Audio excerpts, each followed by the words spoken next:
Heute vor 100 Jahren wurde Rosa Luxemburg brutal ermordet und hier an dieser Stelle in den Landwehrkanal geworfen. Karl Liebknecht ereilte unweit von hier das gleiche Schicksal.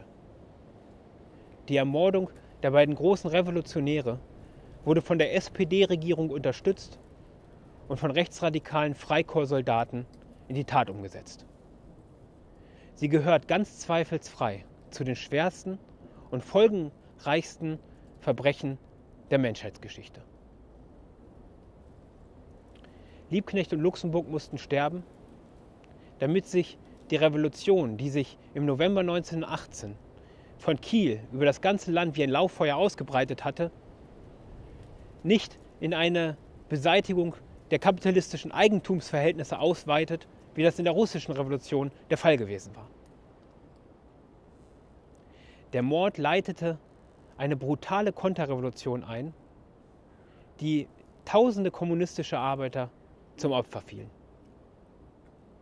Und die schließlich 14 Jahre später in der Machtübernahme der Nazis gipfelte, die sich auf die gleichen rechtsradikalen Freikorpssoldaten stützte. Und auch heute reagiert die herrschende Klasse auf die tiefe kapitalistische Krise mit Faschismus und Krieg.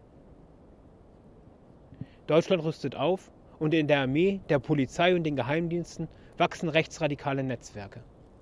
Sie werden von den höchsten Stellen gedeckt und unterstützt, damit sie wie vor 100 Jahren gegen jede Form der Opposition eingesetzt werden können.